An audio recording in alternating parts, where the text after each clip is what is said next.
3월 첫 번째 주일, 모든 것이 소생하는 이 계절에 주님 앞에 나온 여러분들에게 하나님의 은혜와 하나님의 평강이 충만하길 주님의 이름으로 축원합니다. 어떤 부부가 결혼을 해서 30년을 아주 행복하게 살았습니다. 자녀들도 다 결혼을 시키고 30년 동안 너무나 행복한 부부 생활을 유지해서 또 자녀도 잘 양육해서 천사가 와서 각각 한 가지의 소원을 들어주겠다, 이렇게 이야기를 했다고 합니다.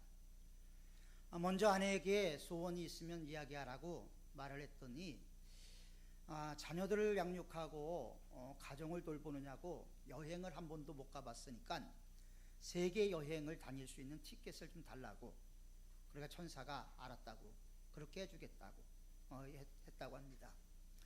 그리고 이어서 이제 남편 되는 분에게 이제 당신의 소원이 뭐냐 그랬더니 여기서 이야기하기는 좀 곤란하고 잠깐 둘이서 얘기를 하자고, 그러면서 이렇게 얘기를 했대요.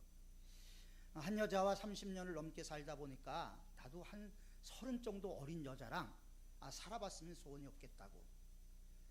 그러니까 이 천사가 그건 곤란하다, 그래도 하도 우기니까 그럼 그렇게 해주겠다 이야기하고 그 자리에서 그 남편을 60살에서 90살로 만들어 주었다고 합니다. 여러분, 이것을 통해서 우리가 볼 수 있는 것이 뭐냐면요, 이 시대의 단편적인 특징이 뭐냐면 자기중심적이라는 겁니다. 신앙생활을 하면서 우리가 하나님 중심의 삶을 살아야 되고 하나님의 뜻대로 행해야 되는데, 신앙생활을 하면서도 하나님의 뜻이 아니라 자기중심적인 신앙생활을 하는 사람들이 너무나 많이 있습니다.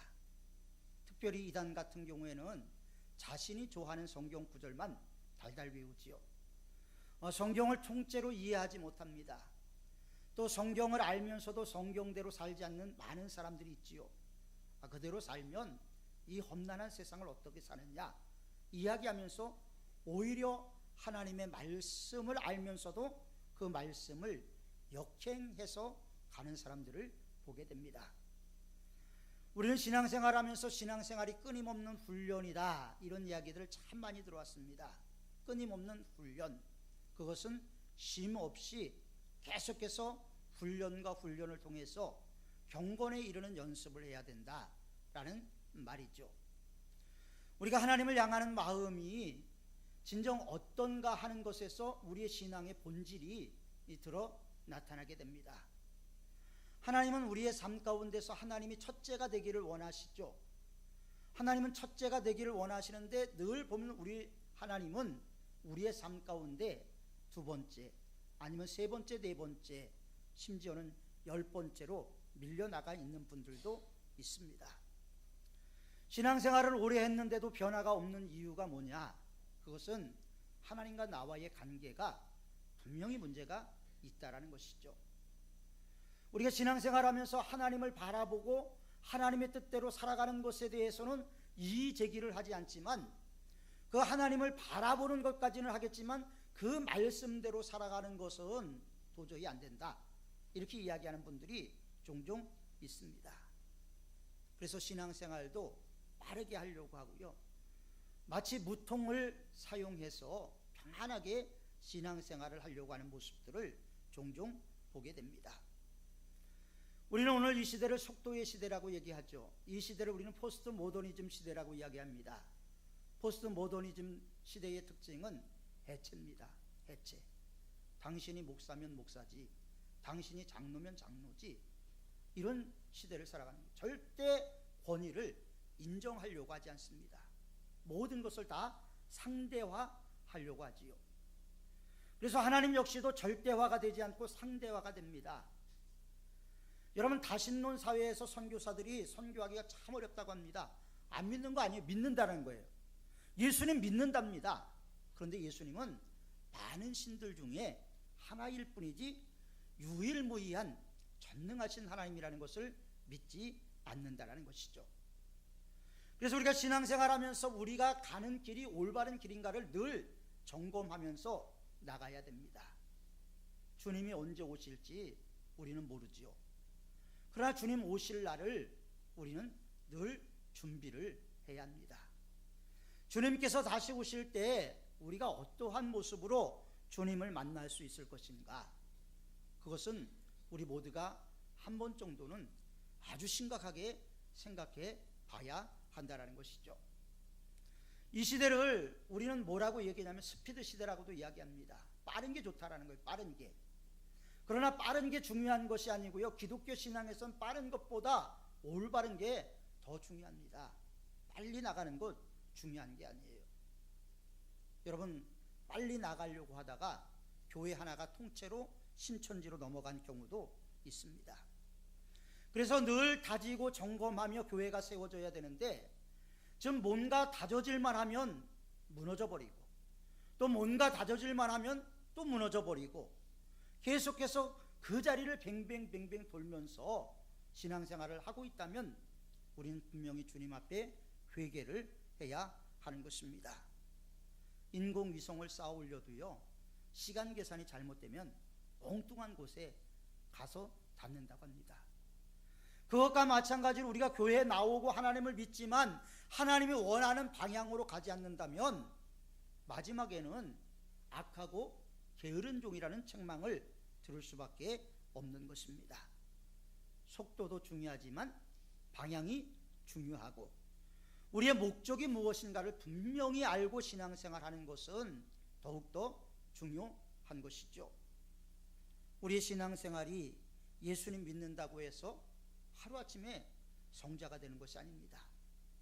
하루아침에 영적인 불을 받는 것도 아닙니다. 내가 예수 그리스도를 믿었다고 내 머리에 빛나는 원형태가 둘러지는 것도 아니지요. 예수 믿는 순간부터 우리는 끊임없는 훈련을 해야만 하는 것입니다. 이 훈련이 어디까지 이루어지는 거냐면요, 그리스도의 장성한 분량까지 우리는 이르도록 훈련을 해야 하는 겁니다. 그래서 사도 바울은 늘 자신을 쳐서 주께 복종시키려고 노력을 했지요. 교회에 나온다고 한순간에 갑자기 모든 것이 달라지고 변화되는 것이 아니고, 우리 신앙의 열조들은 끊임없는 훈련과 연단을 통해서 그리스도의 장성한 분량에 이르게 되었습니다.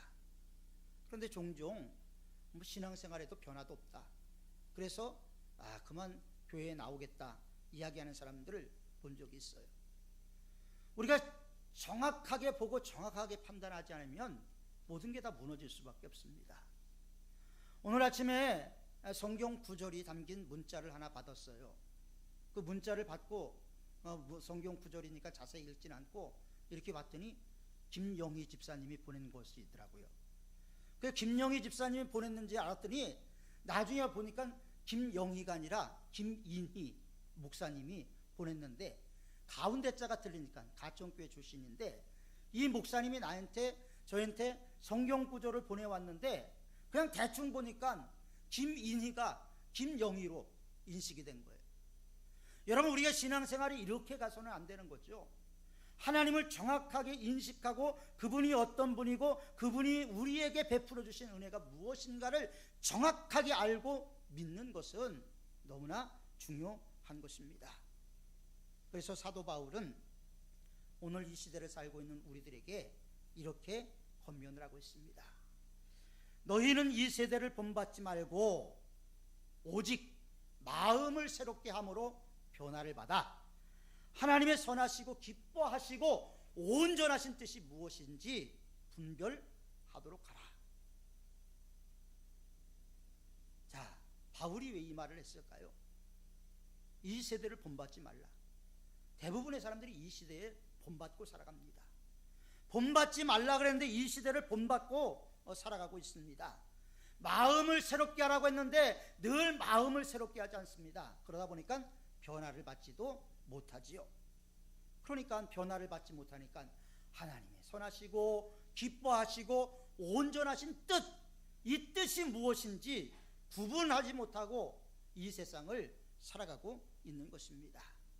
한마디로 이야기하면 한 주일에 낮 주일 예배만 드린다라는 것이 세상 사람들과 우리와 다른 점이지, 삶의 양식에서는 별반 기독교인들이라고 다른 것 같지가 않습니다.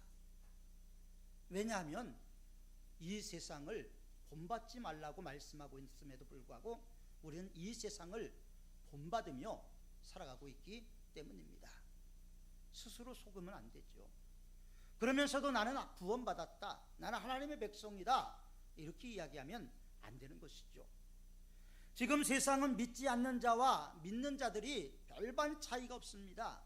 다 똑같아요. 오히려 교회 안이 더 시끄럽다, 교회 안이 더 문제가 많다라는 이야기들이 종종 들려오곤 합니다. 왜 그럴까요? 세상 사람들이나 우리나 요한 1서 2장 16절의 말씀처럼 육신의 정욕과 안목의 정욕과 이생의 자랑이 우리를 지배하기 때문에 그렇습니다. 이것이 나쁜 것이라고 이야기할 수는 없겠지만 성경은 이것은 아버지께로부터 온 것이 아니고 세상을 쫓아온 것이다. 우리는요, 아버지께로부터 온 것을 쫓아가야 되는데 세상으로부터 온 것을 쫓아가기에 바쁩니다. 육신의 정욕은 말 그대로 우리 몸이 행하는 죄지요. 오늘 우리가 살아가는 이 시대는 죄에 대해서 무감각합니다. 미국의 어느 교회 목사님은 죄에 대해서 설교를 했다가 누가 권총으로 쏴서 위험한 순간도 있었다고 이야기할 정도니까 이 시대는 죄에 대해서 다 무감각하지요. 그리고 우리는 점점 더 은밀하고 깊은 죄의 유혹에 빠져들어가고 있습니다. 마귀는 교묘하게 우리를 넘어뜨리죠. 하나님의 말씀대로 살아가면 안 돼. 하나님의 말씀대로 살아가면 올바른 삶을 살아갈 수가 없어. 내가 원하는 대로 살아라, 이렇게 이야기를 합니다. 여러분, 이게 이 시대의 풍조잖아요. 이 시대의 풍조가 뭡니까? 절대 선이 없는 거예요. 내가 좋은 것은 선이고 내가 싫은 건 악이라는 거예요. 그 이 시대의 풍조입니다. 여러분, 교회 안에 있으니까 여러분들은 그래도 세상 사람들보다 좀 나아서 그렇지만 세상 사람들이 봤을 때는 상당히 심각한 문제들이 이 사회에 뿌리를 내리고 있다는 것을 알아야 됐죠. 우리는 무감각하게 이 세상을 살아갑니다. 그러나 이 세상은 상당히 심각하게 돌아가고 있지요. 하나님의 말씀을 역행하고자 하는 그런 일들이 너무나 많이 일어나고 있습니다. 어느 나라에서는 동물과 결혼하는 그런 것을 입법화하려고 노력했던 나라가 있었습니다. 동물들과의 결혼이 이제 합법화되게 해달라, 개를 내 아내로 삼고 내 남편으로 삼는 것을 허락해달라, 고양이를 내 남편 삼고 고양이를 내 아내 삼는 걸 허락해달라는 법안이 올라왔어요. 무산되었지만 여기에 앞장서서 반대했던 사람들이 누군지 아십니까? 누가 앞장서서 반대했을까요? 그리스도인들이요? 천만의 말씀. 동물 애호가들이 반대했답니다. 그리스도인들은 침묵하고 있었고 동물 애호가들은 목소리를 높여서 이건 잘못됐다, 그렇게 이야기를 했답니다. 그만큼 기독교인들이 영적인 무지에 사로잡혀 있다고 어떤 목사님이 이야기하는 얘기를 들었어요. 우리는 육신의 정욕을 벗어버려야 됩니다. 그 다음에 안목의 정욕, 눈에 보이는 게 좋잖아요. 눈에 보이는 것, 좀 더 좋은 옷, 비싼 옷 입고 싶죠. 좋은 집에 살고 싶죠. 다 육신의 정욕이라고 성경은 말하고 있습니다. 우리의 눈으로 보는 게 죄죠. 우리의 마음으로 생각하는 게 죄입니다. 그래서 우리는 끊임없이 죄악을 먹고 마시고 살 수밖에 없는 그런 운명을 타고났어요. 예수 그리스도가 아니면 우리는 참 구제가 불가능한 존재들입니다. 그리고 안목의 정욕, 더 나아가서 이생의 자랑, 교만이죠. 얼마나 교만합니까? 교만은 말로다도 나타나고요, 행동으로도 나타납니다. 교만 중에 가장 큰 교만은요, 하나님이 없다라는 거죠. 하나님은 없다. 하나님은 없지만 하나님이 있는 것처럼 믿어야 된다라는 신학자도 있었습니다. 너무나 혼탁한 시대를 우리가 살아가고 있죠. 이런 시대에 우리가 어떤 그리스도인으로 살아가야 될 것인가? 우리는 신앙의 바른 정립을 가져야 되는데 이 신앙의 바른 정립을 갖는 것을 우리는 기독교 세계관이라고 이야기를 합니다. 기독교 세계관이 아니라 세속적인 세계관이 우리를 지배하기 시작하면 그때부터 우리 신앙은 무너져 버리는 거예요. 교회에 나와서 기도하지 않습니다. 찬양하지 않습니다. 그리고 교회에 있는 시간이 아깝지요. 여러분, 성경은 이 시대를 본받지 말라라고 우리에게 명령하고 있습니다. 본받지 말라. 우리가 살고 있는 시대에, 초스피드 시대에, 무엇이든지 빠르면 좋다라는 시대에 우리의 방향이 올바른가 멈춰서서 점검하라는 거예요. 예수님은 우리가 온전한 삶을 살기를 원하고 계십니다. 예수님은 우리가 기쁨과 행복이 넘치는 삶을 살기를 원하십니다. 그런데 그 길을 알면서도 하나님이 원하는 길로 가질 않아요. 성경이 뭐라고 얘기를 합니까? 유다를 축복했더니 오히려 하나님을 거역하고 하나님께서 멀어지더라. 그래서 주전 586년에 결국 바벨론에 의해서 멸망되게 만드십니다. 여러분, 축복했더니 하나님께 감사하고 하나님의 은혜를 생각하는 것이 아니고 오히려 그것이 내가 잘나서 그렇지, 내가 유능해서, 내가 외교를 잘해서 우리나라가 이만큼 강성한 것이라고 생각을 했다라는 거예요. 그 결과가 축복이 저주로 바뀌었다는 거죠. 이건 성경의 얘기고 이스라엘 역사입니다. 우리는 분명히 성경적인 세계관을 가지고 있어야 하는 것입니다. 우리 인생도 마찬가지예요. 방향이 정확해야 하는 것이죠. 무엇을 추구하든지 빨리 하는 것이 중요한 것이 아니라 올바르고 정직하게 정확하게 하는 것은 더더욱 중요합니다. 많은 사람들은 넓은 길을 가기를 원하죠.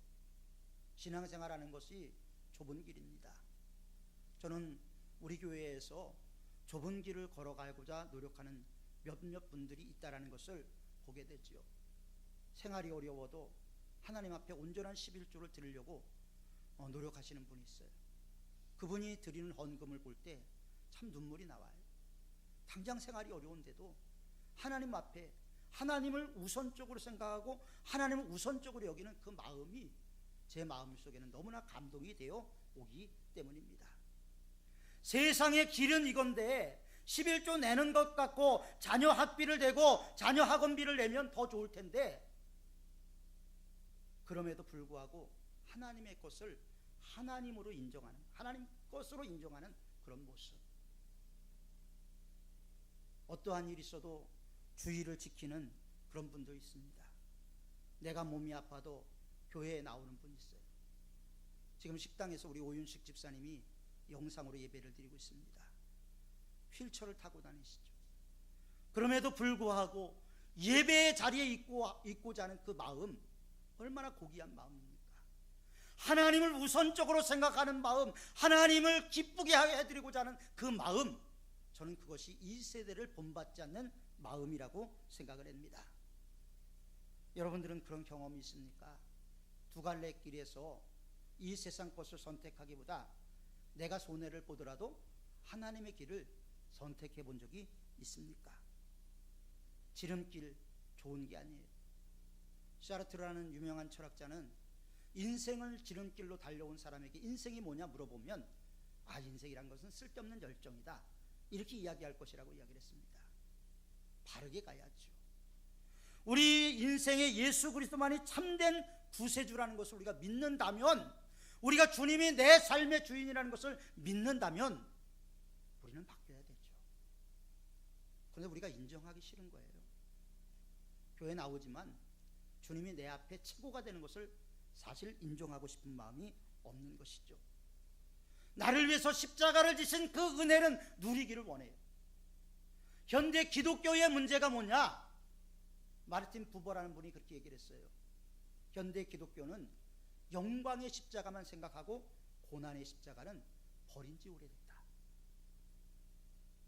예수 그리스도와 함께 하려고 하는 마음, 예수 그리스도를 진정 나의 마음의 구조로 믿고자 하는 그 마음, 영원한 생명의 약속, 영원한 생명의 말씀을 따라서 내 자신을 희생하면서 믿음으로 나가고자 하는 마음, 그것이 그것이 우리에게 너무나 많이 무너져 있습니다.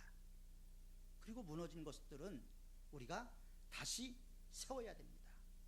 무너진 대로 그대로 두면 그것은 이제 더 심각한 문제가 되겠죠. 무너진 것을 우리는 수축해야 하는 것입니다. 그러기 위해서 우리는 첫째로 마음을 새롭게 하라.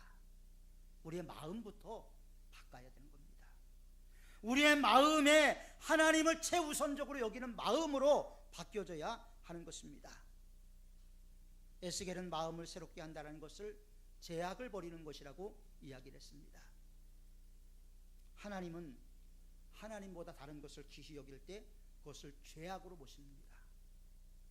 하나님이 정해놓은 율법의 기준을 미달한 것을 죄라고 보시죠. 성경 말씀대로 살지 않는 것을 죄라고 분명히 정의를 하고 있습니다. 그것을 우리는 합리화할 수가 없습니다. 왜? 하나님이 그렇게 정의해놨기 때문에. 하나님의 정확한 법 앞에서 우리의 신앙에 점수를 매겨볼 필요가 있다는 거죠. 두 번째로 우리는 마음을 새롭게 했다면 변화를 받아야 하는 것입니다. 습관들이 바뀌어야 되는 것이죠.